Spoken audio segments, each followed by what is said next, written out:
And welcome once again to another episode of the Horizon Roundtable.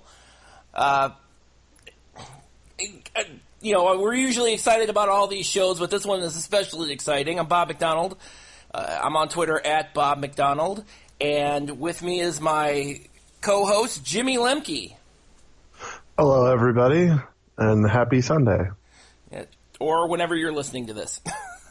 Yeah, happy day of listening to this song, this podcast. And Jimmy, of course, is on Twitter at PantherU, and you can follow us on the podcast on Twitter as well at Horizon RT.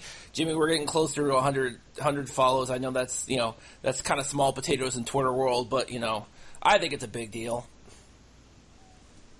I don't know. Anyway, yeah, maybe. Who knows? Well, I mean, it's been the off season, so I mean, but we've kept busy. We've done some great stuff in the off season. We've talked to a lot of great folks. We've talked to a lot of great folks, coaches. Rashad Phillips was a great interview.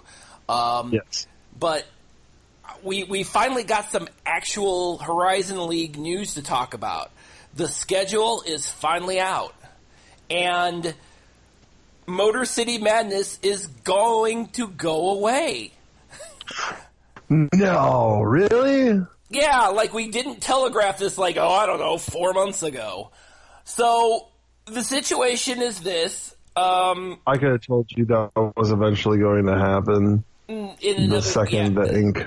Yes, another breaking news. Contract. Water is wet. So here is how it breaks down for the Horizon League tournament this year. So in the last 3 years, Motor City Madness has been was at Joe Louis Arena, and then last year Little Caesars Arena. All 10 teams participated, and you had your first round games, and then the 3 and 4 seeds got a bye, and then the 1 and 2 seeds got a double bye. That format is gone. It is now, and all the games were played in Detroit. Now, it is now only 8 teams. So if you finish the regular season 9th and 10th, you, sir, are shit out of luck. You will not be playing.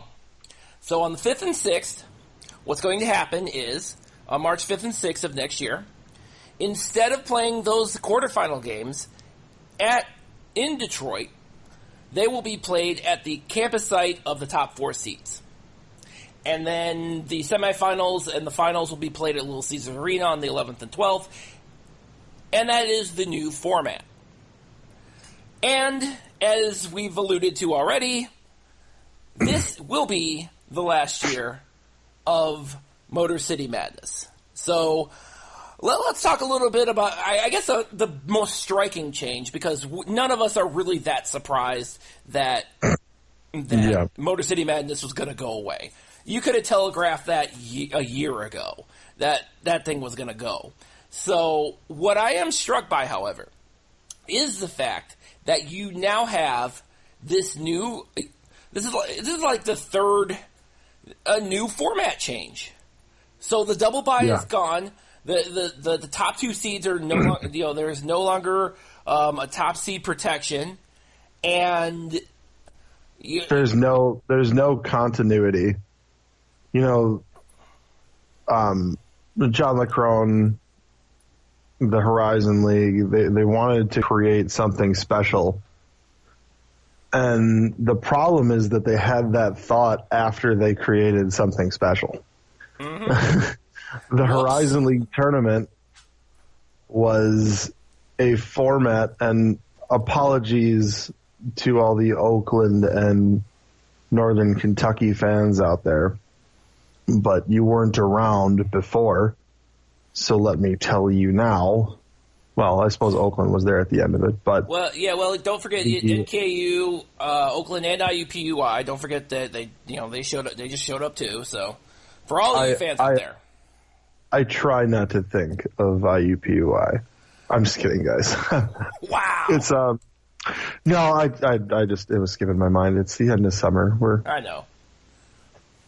Plus, my mind's just prone to lapses anyways. But,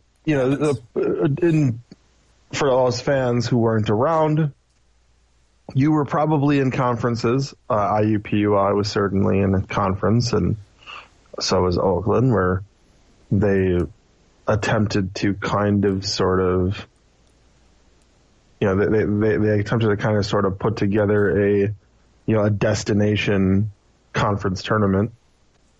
It's always been in, is it Brookings, South Dakota, where they do the Summit League tournament every year? What is that? That's the, oh crap, what is the name of that facility? The Pyramid? No, not the Pyramid.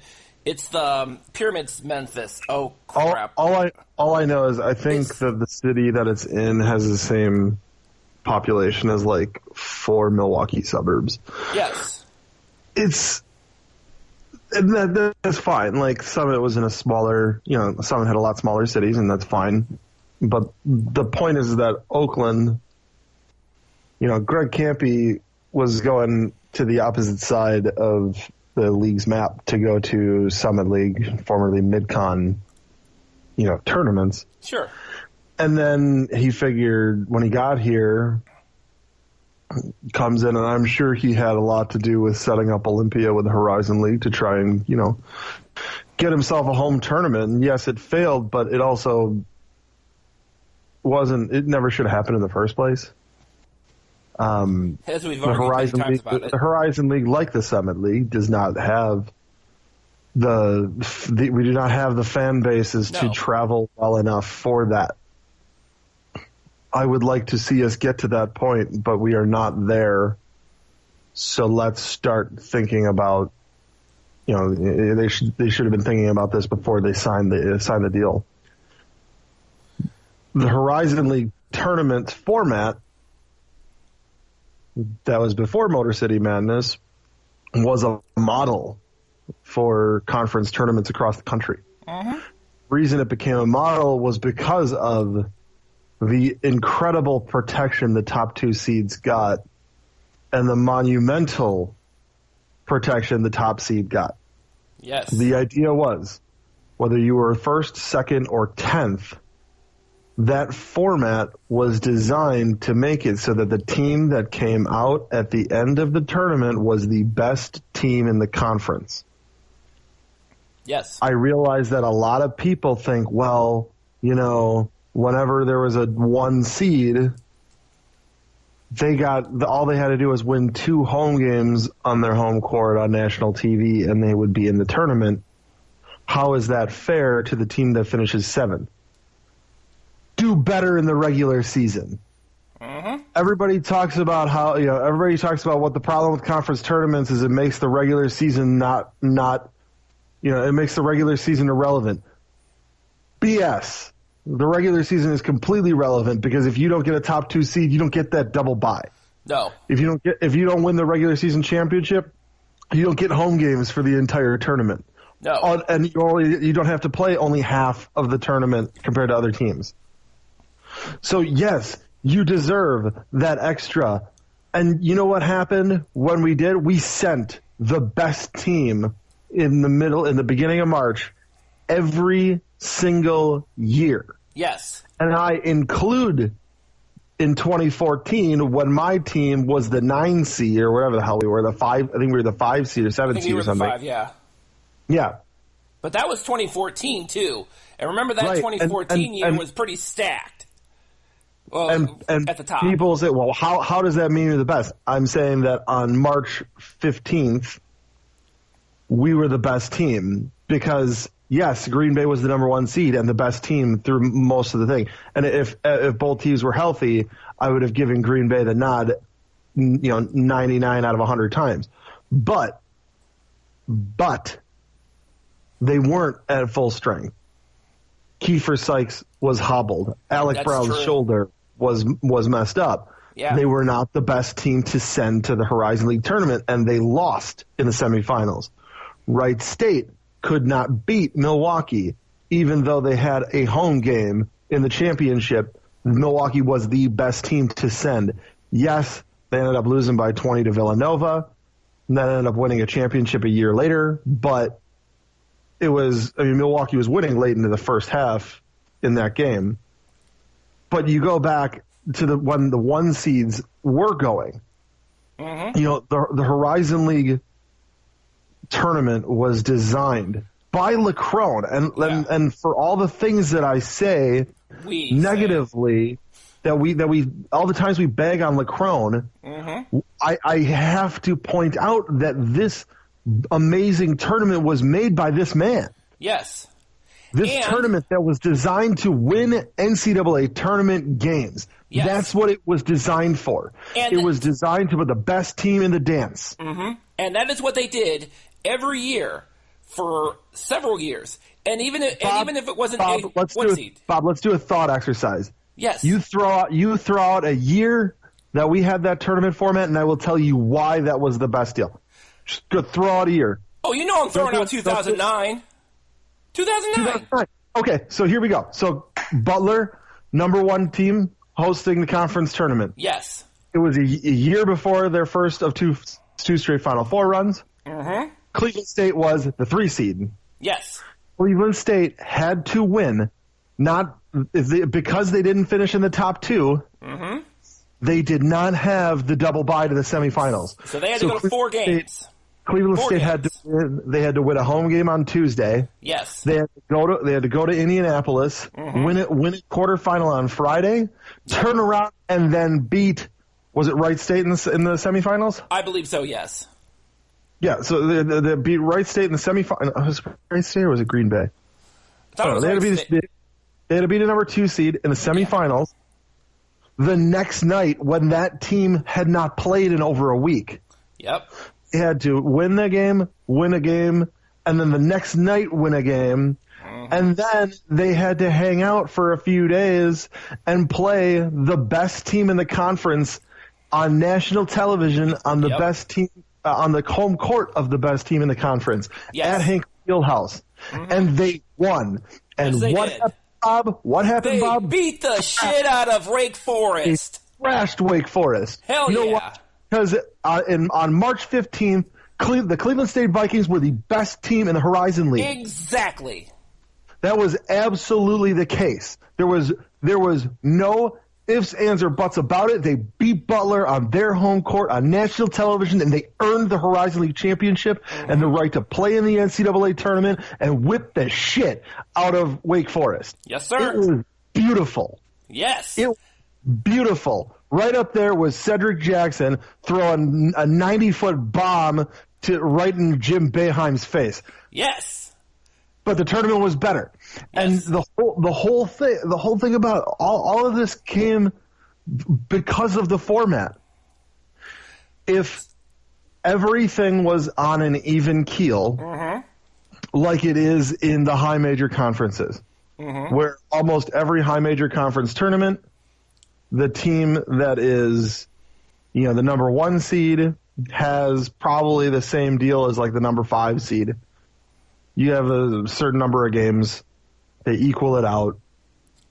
I mean, do we realize that this new conference tournament format, this lazy ass format, chopping off the bottom 2 teams, how have 9 and 10 seeds done in the Horizon League tournament in the past couple of years? They haven't. Oh, wait. Oh, with the lone exception of Youngstown State. What about Milwaukee? Yeah. Okay. Oh, that's true. Holy shit, you're right. Holy shit, that's right. These bad teams. What seed was Cleveland State this year? They were 8. They were 8. Yeah. You have a conference tournament that doesn't give the protection to those top seeds. Mm-hmm. So you can have teams be more susceptible to fluky games. Mm-hmm. And fluky games are part of college basketball. It happens, but you want to send the best teams possible. Mm-hmm. You want to make it so that a team that finishes 8th, 9th, or 10th has an incredibly difficult path to the tournament because they have they have to prove so much more that they deserve it. Yeah. That's why when Milwaukee won 4 games in 2014, beating two teams on their own home floors. That's why that was a big deal. Mm-hmm. The answer isn't to shut out the 9 and 10 seeds. No. And I don't think Milwaukee's going to be one of those seeds this year, but and obviously I'm not a fan of IUPUI or Youngstown State, and if those teams were 9 and 10, I would want them in the tournament anyway. A conference tournament shouldn't be shutting out teams. The conference tournament make it hard to shut out those teams, but you don't shut them out from complete. They should have a chance. They should have a chance. And if this is the format going forward, how does Youngstown State even Youngstown State's only going to be in half of the conference tournaments moving forward. They're only going to be in half of the tournament. Is that fair? I don't think so. It's not like what are we losing? Are we losing the cost of playing an extra, if it's about money, what's the point of having the conference anyways? Any reason to shut a 9 or 10 seed out of the Horizon League tournament is also an argument against why even having a conference, why even having college basketball in the first place. Cost, time, it doesn't matter. There's no reason to shut these teams out. And that's what we're doing this year. That's exactly what we're doing this year. There's no reason that winning the Horizon League regular season championship should afford you the same protections as being the 4 seed. If you're the number 4 team in the Horizon League, if you finish 4th in the standings, at the end of the season, you have the same advantage that the champion does. That is some major league bullshit. So so here's my and I gotta ask about this. The way this got set up, the way that it's structured now, this could have been announced. The tournament format, they've known about. Why did it take so long for them to come up with this? And this is the best they could come up with. Is it because they had to spend 3 months negotiating with Olympia to get just the 2 games? Or what the hell was that? That's the part. That's the mystery. I don't understand that. I honestly have no idea. It doesn't make sense. So Olympia doesn't want to give up the weekend. No, of course they don't. Why would they want to give up the weekend? They saw what happened last year. They realized, holy shit, I could probably do better with a Red Wings game. They may actually do better with a Red Wings game, or whoever's in town that day for concert, or whatever. I think the NHL has. I'm sure he's not. NHL has preference for the building. I think their first tenant. I don't know. I'm generalizing. They probably aren't even in the building that weekend because I didn't even look at the schedule. But they could probably do. I think Olympia looked at it, saw what happened last year at LCA because they didn't give a crap about what happened at Joe Louis Arena. That shit was getting knocked down anyway. They looked at the numbers. They probably looked at the numbers from Little Caesars Arena, and they thought to themselves, "Well, hey, I could probably do better." And on that Saturday, I could probably do better with a Smash Mouth concert. And name the last hit they had. Don't worry, I'll wait. I could have Kid Rock up there doing whatever. Ted Nugent could show up. And the Milwaukee Bucks did a 90s night, and they had Coolio play at halftime. That was pretty sweet. There you go. Really? Oh yeah. Yeah. Well, I think MC Hammer shows up at Warriors games. Of course, he is but anyway. But you get the point. MC Hammer Fun Trivia was my first concert. I was 5 years old. MC Hammer, by the way, follows me on Twitter. By the way, that's like a crowning achievement of mine. So shout out to MC Hammer. My crowning achievement is that I had DJ Spinderella talk to me on Twitter. Nice. And She was the reason that I knew I liked girls when I was a kid. Good to know. There you go. Good to know. But you see where I'm going with this. On that Saturday, when you had Little Caesars Arena for those games, for those Horizon League tournament games, the Motor City Madness games on that Saturday, you could have just as easily had a concert that would have drawn probably twice as much.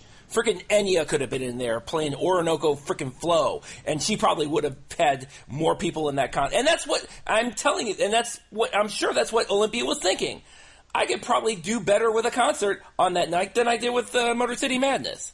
Well, we knew what Motor City Madness was about for Olympia a long time ago. It was about, about showing the Big Ten tournament that they could host their tournament. You know, that's what it was about. And now that they've done that, whether it's the Big Ten hockey tournament or the basketball tournament, either or, yeah. I didn't think about hockey, but because that's a pretty big deal, obviously, with the Big Ten. Yeah, I hear they do hockey at Little Caesars Arena. So. Oh yeah, really? Yeah, I heard the Red Wings are there now. Yeah, I mean they're gonna do that arena is amazing. They're gonna have a Frozen Four at some point. They're gonna have. I mean, I don't know if they're going to get a Final Four. Well, not a Final Four, but I'm sure that they'll have a regional finals or something in the NCAA tournament. By the way, as a short, quick aside, I hate football stadiums for the Final Four. I wish they would go back to like Madison Square Garden, like basketball arenas. That's where the Final Four should belong. But that's just me. Yeah. So, anyways, all right. So, but the point is that in doing that, you're absolutely right. And Olympia, that was their purpose going in. Everybody knew that their purpose going into this was to show the NCAA, show the Big Ten specifically, that they could host a tournament format, a college basketball format, a college anything format. And I think, truthfully, they succeeded. I think they succeeded in that. And now that they realize that they can put their resources into a Big Ten tournament, or be it basketball or hockey, or be it into a Final Four game, well, probably not a Final Four game, but be it into a Frozen Four game, or even host an NCAA tournament, a couple of rounds of the NCAA tournament. Either way, they have proven, Olympia Entertainment has proven that they have the resources and they have the organization to be able to do that, which is fine. Which also means that, but we knew this. You and I knew this. Half of the fans in the Horizon League knew this already. For some other reason, however, the Horizon League didn't know this, and that's what the mystery is to me. How on earth? Why on earth? Knowing that that Motor City Madness was, for lack of a better term, a vehicle for Olympia to show what they could do to bigger conferences, to the NCAA itself. How do you not plan for that? How do you not plan? You knew you had, the original deal was for 3 years. Olympia had an out clause after year 3. After last year's tournament, Olympia literally could have said, "We're done. We're done with this. Have a nice day." And the Horizon League could have just said, "Okay, fine. Then we'll good luck in all your future endeavors." Yeah, good luck in your future, and then figure out a new alternative. Maybe have a stopgap year where they do it at the school of a number 1 seed, or whatever. That is not what happened here. What happened here was after the tournament ended, there was 6 months where we didn't know what was going on, and then all of a sudden, the format comes out. And not only are you only getting 2 days at Little Caesars Arena, a Monday and a Tuesday now, not a Saturday, not a Friday, none of that. You basically chucked the format of the tournament. You chucked the entire format, and now the bottom 2 teams are, maybe it's not fair, but you know what? Still part of the damn conference. So, and I'm going to harken back to what I thought this was what I thought, this move reminds me exactly of what happened last year when Valpo left for the Missouri Valley and the Horizon League invited IUPUI. It was a panic move. Period. They panicked. I can't think of anything else. I can't think of any other reason for that to happen other than it was a panic move. Like, holy crap, we're only going to have 2 days at Little Caesars Arena. Okay, I'm just going to blow up the whole tournament. I'm just going to blow up the format or a variation of the very format that they crafted and perfected during the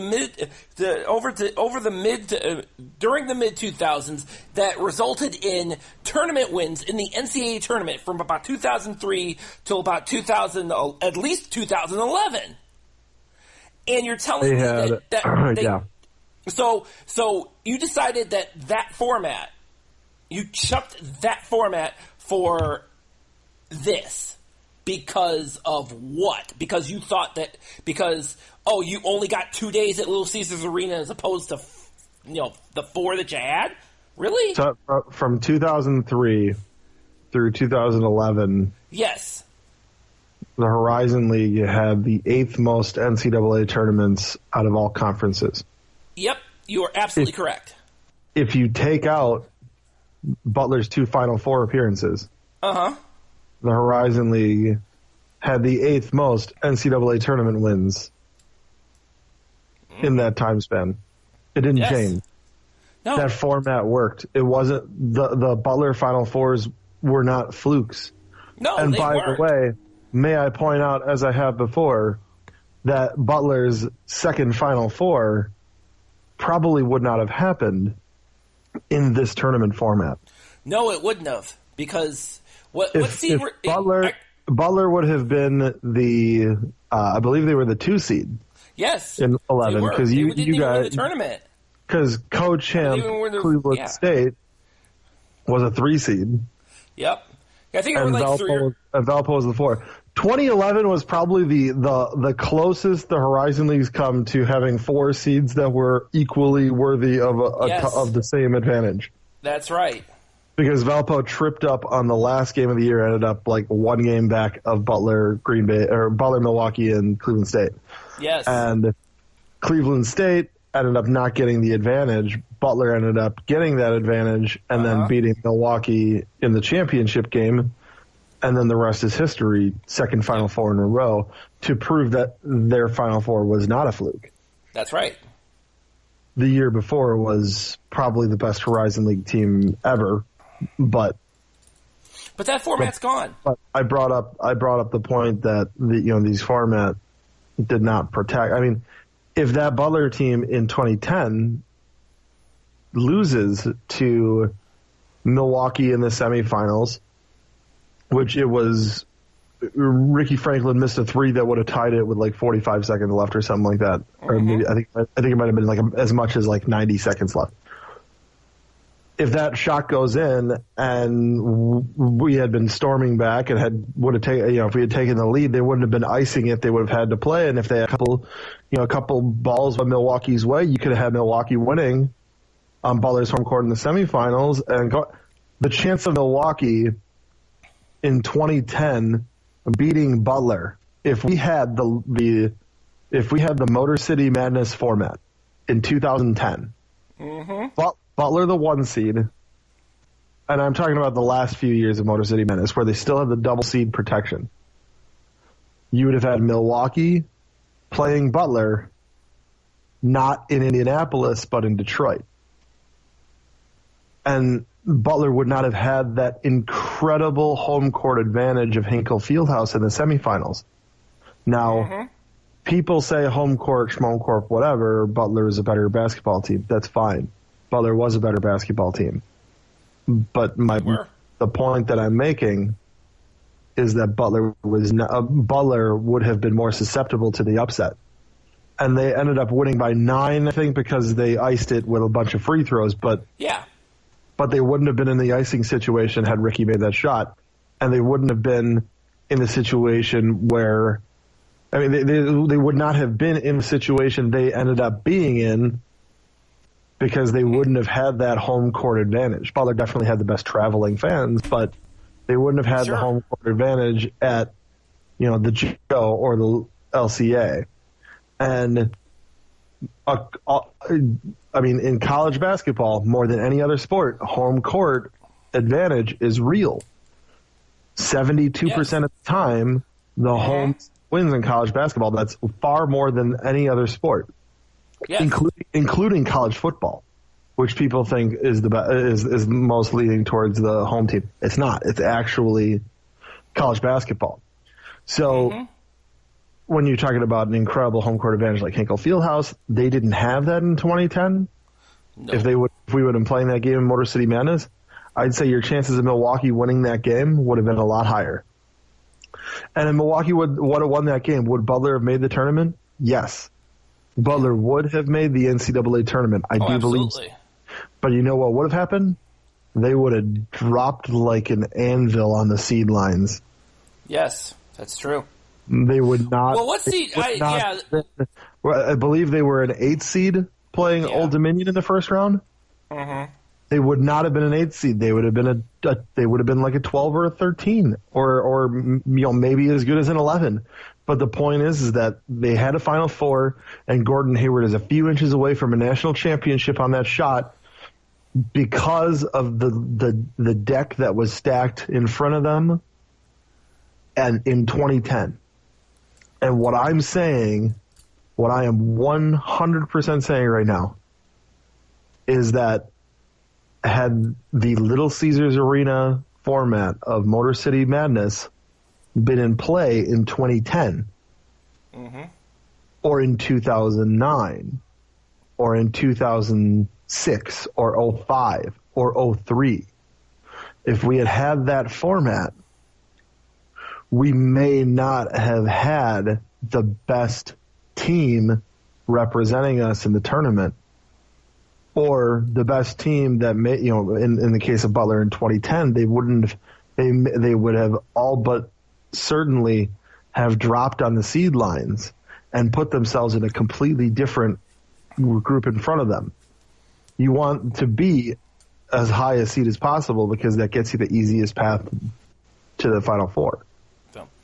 I am saying right now that this current format and the most Joe Louis Arena LCA format, neither of them, even with the double bye previously, neither of them would have produced as many NCAA tournament victories as the previous format. And that right there is the reason they signed the Motor City Madness deal in the first place, was to try and just, it was a money grab. $20,000 a year per school. Who cares? Now, okay. Oh, but they still have money. So now I'm reading the release again, and this is the part here's something. This is line for line from their press release. The Horizon League Council has created an ad hoc committee to explore sites for future Horizon League basketball championships. The league has also returned. The league has also retained the services of TSE Consulting, an Indianapolis-based consulting firm, to aid in the process. Why are we going through this charade? We know where this is going.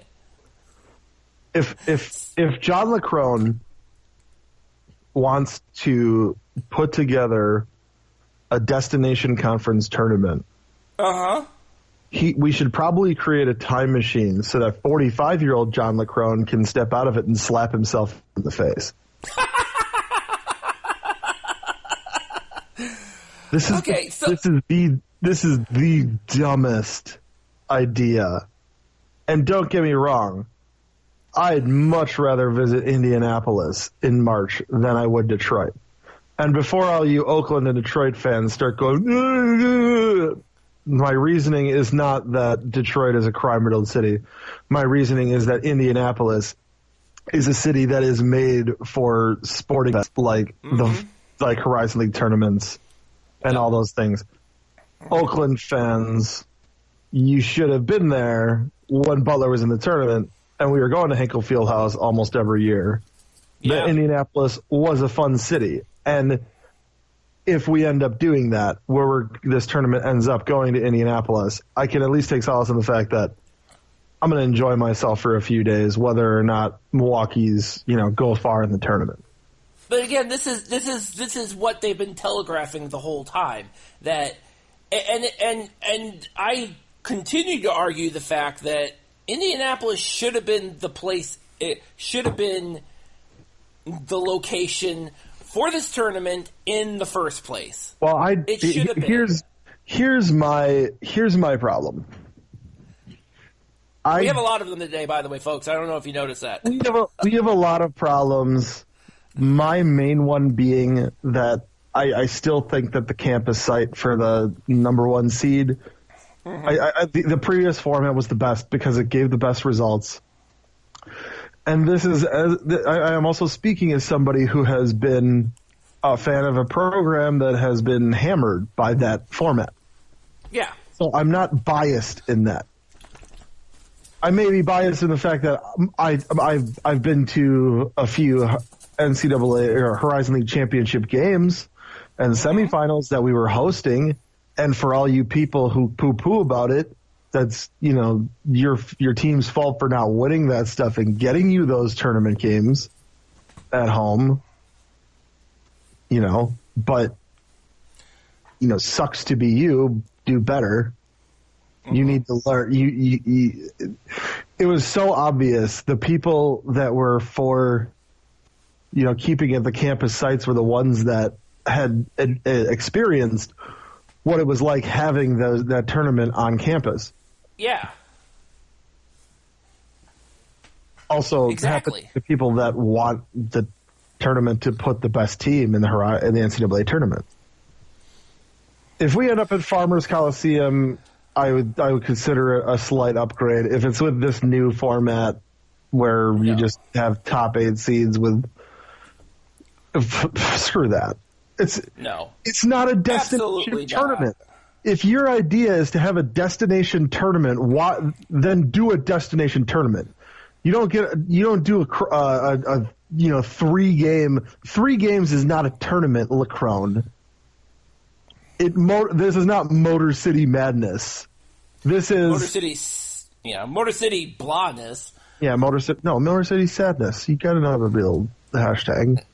Yeah, I've seen that one before. I'm not using that one. Motor City Sadness was what we had before. Maybe this is just Motor City. Motor City Melancholy. I don't know. Get that? Yes. I don't know. As if Motor City Madness didn't have enough syllables.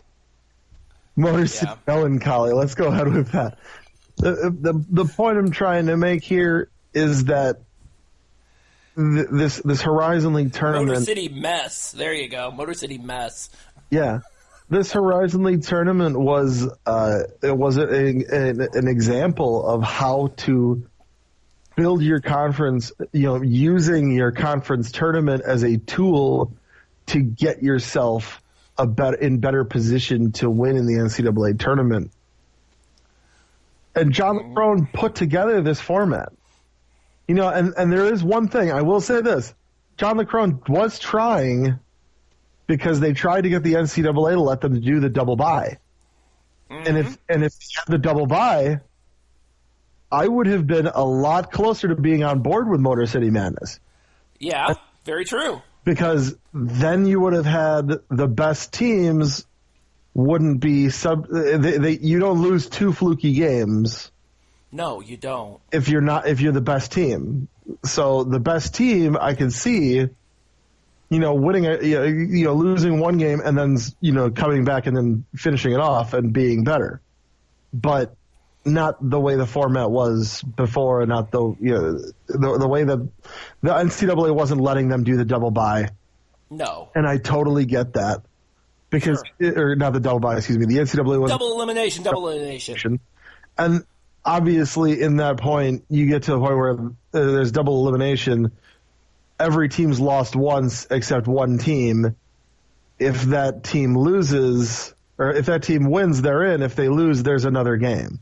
So you don't have that all or nothing moment every year, because the team that doesn't lose a game will most likely beat the team that's lost one game in the first of two possible championship games. Mm-hmm. So you won't get that all or nothing atmosphere, that all or nothing deal. I get that, but you would have had the better team in the NCAA tournament, so I would have been fine with it. But the NCAA is not didn't let them do that. So why the hell didn't the Horizon League have a backup plan in place to move in? And that's the one other thing I don't understand. They've had three. They knew that the initial deal was for 3 years. Olympia could have opted out after year 3. They had 3 years to figure out, oh, by the way, there is an option that they may decide to either severely cut the number of games that are at the arena, or we're just going to get rid of it altogether. They had 3 years. In 3 years they could have put together a plan B. Ted Baxter would have known. You want to take some old references? Ted Baxter would have known that Motor City Madness was a 3-year thing. Yeah. I'm honestly I'll be honest with you. I'm actually kind of surprised that they even got the 2 games, the 2 days. But I'm also surprised by the fact that I'm bewildered by the fact that they had 6 months, 6 freaking months, man. 6 freaking months between the end of Motor City Madness and when they announced the new format. 6 months. And you're telling me in 6 months this was the best they could come up with? Well, I'll say this. As a Milwaukee fan since 2005, I can honestly say that I was not expecting I can honestly say that I was not expecting the Horizon League to be able to do the right thing in 6 months, because they frequently will schedule. I mean, when we had Butler in the conference, I would argue, and Wright State fans may argue against this, but I would argue that Milwaukee was their biggest rival in the conference, except for maybe 07, 08 span a little bit. Yep. Milwaukee's arch rival is certainly Green Bay. Of course. Without fail, Milwaukee had Green Bay or Butler in a home game during semester break when students were all at home. Every damn year. Yes. I did this. I did a sketch. I did it for the UWM Post, and I wish I had Panther U up at that point, because I'd like to have a record of it. And the UWM Post, the student newspaper, had fallen apart, and they don't have archives online. I wish I had it, because we did a thought exercise where we put together a schedule for 2000. I think it was 08-09. We did a schedule, or 09-10. We did a schedule where every team hosted no games during their break. Because at the time, because Valpo was a school that came back really early. Butler came back a week after them. Valpo was back the first week of January. Butler was back the second week of January. So you could load up home games for those schools and not have them do 5 of their 9 conference home games during their first couple weeks. You wouldn't have them on the road a ton, but you would get home games for them out of the way while other schools weren't at home. Other schools didn't have their students. You could do it and put together a schedule to make it so that every team played all of its home games while there were students in school in session. Yeah. We did that. It was me and I think Brett Winkler, who now works in media relations for the Golden State Warriors. I think it was me and him, and I want to say Mike Kennedy, who works in media relations for the Twins. I can't. Okay. I can't remember who worked on that, but we figured it out and we put it together and it was already out there. It might have been Tim Prawl. I don't know. It doesn't matter. It's the point that I have is that we put together a schedule where everybody wasn't playing at home during their break. Yeah. Wright State was on trimesters, so they had a different schedule from everybody else. I totally don't remember that, honestly. My point is that the Horizon League couldn't put together a schedule. So how the hell are we expecting them to put together a Motor City Madness tournament, a new tournament for I'm glad you mentioned my that. expectations are nothing from this conference. So I expect nothing. Yeah, wow, damn. We talked about this, and I feel like we got to do another episode here because we didn't even talk about the actual conference schedule or the television schedule. You up for another episode? Yeah, I think we should do it. I mean, I think what we should do is kind of spread it out. We got some time before the beginning of the season. This is true. This is true. I would say that I'd like to get one or two or maybe three, or maybe we do another Horizon League fan battle royale because I didn't get to do that yet. No, you didn't. I was actually thinking about that.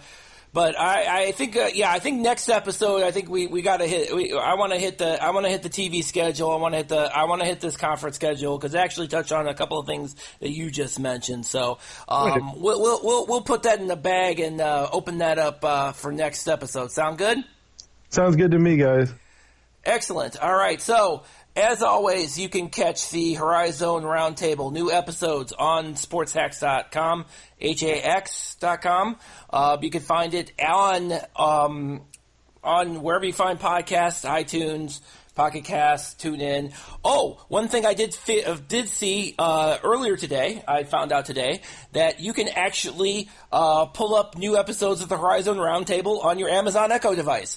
Ask Alexa to open to play podcast Horizon Roundtable, and it will pop up.